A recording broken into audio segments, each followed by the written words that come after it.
All right, everybody. Hello, class. Hello, professor. This is my submission, my video for assignment 4, responsible alcohol service. I am Ian Waugh, and let's get started. All right. So to begin, we have the basics of responsible alcohol service, such as the obvious, do not overserve. And to add a little more detail to that, overly intoxicated customers disrupt the atmosphere and comfort of others, so it generally makes for an uncomfortable experience for everybody else at your shop or your bar.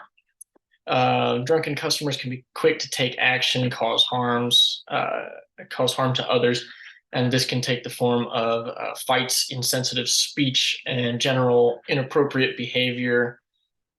All these things are far more likely to occur if you overserve them. And as far as employee action goes, bartenders and waiters can monitor alcohol consumption. Employees can practice de-escalating guests, especially in the moment, but also preparing mentally beforehand to be able to de-escalate guests is a good practice. Removing non-compliant guests, don't be afraid to escort people out or kick people out of your bar for being disruptive. Ultimately, you want to have a safe environment for everybody else. And if somebody is non-compliant, there's not a whole lot you can do about that except for call the police if necessary and keep them out of your establishment. And another thing you can do, which is kind of going above and beyond, is if you see that somebody's visibly drunk while leaving your establishment and they have maybe their car keys in hand or something like that, you can call them a ride or ask if they're getting a ride if they are obviously too drunk to drive themselves home.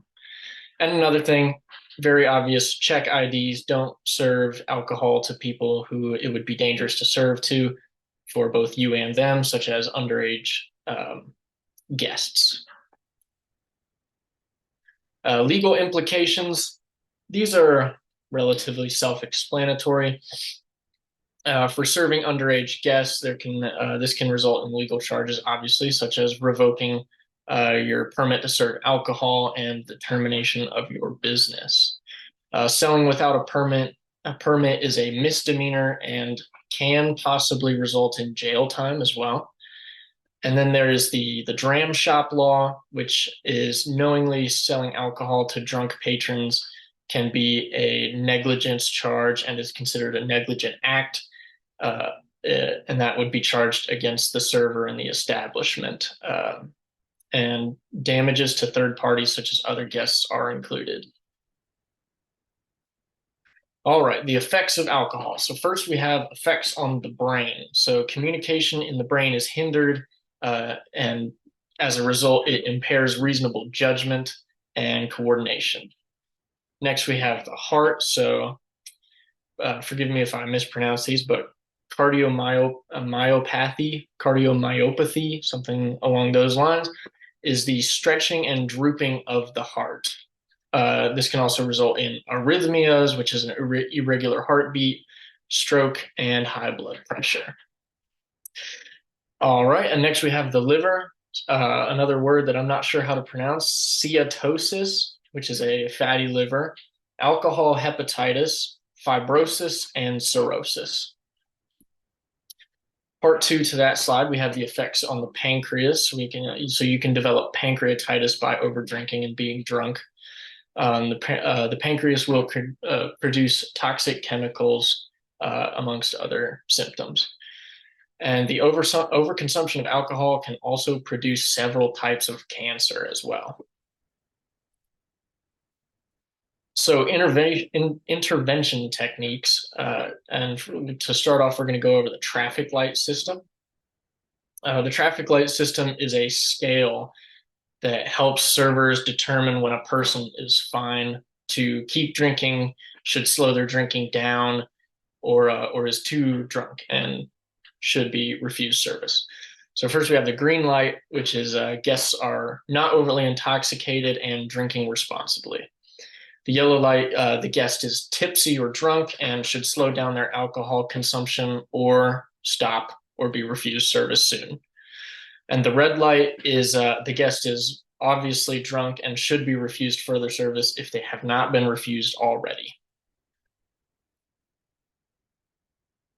Part two of intervention techniques, we have recognizing the signs. This is the first line of defense, or you could say. And first, so we have symptoms of speech. So the speech will be slurred, incoherent. They'll display incoherent thought patterns, such as not finishing their train of thought. They'll be rambling, and they can be repeating themselves over and over again. I once listened to a girl talk for 2 hours about how she knew a guy who had a ghost hunting company and wanted to go. And that was all she said. It was two sentences for about 2 hours.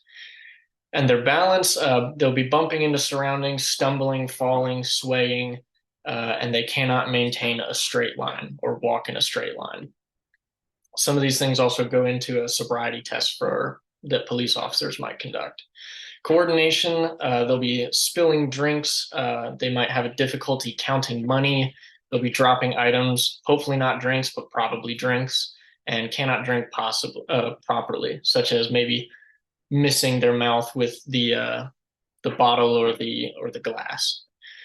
Their behavior, they may show signs of mood swings, aggression. They can be emotional, they can be confused, and they can be complaining of headaches, nausea, and dizziness. These are all signs that if somebody is getting too drunk or is already too drunk.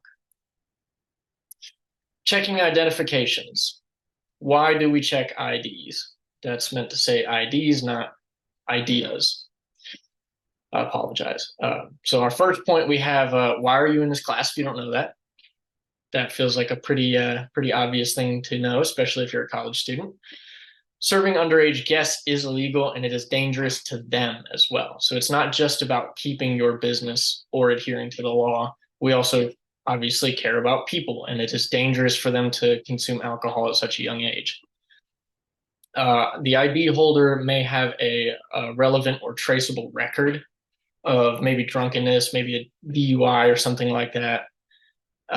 Authorities may need a description of guests or records of their attendance to trace their whereabouts. And then you also, if you do not check IDs or serve underage guests, you may lose license to serve alcohol. These are the sources that I used for this presentation. I hope you all enjoyed. Thank you for tuning in. Thank you for listening to me, and have a good day.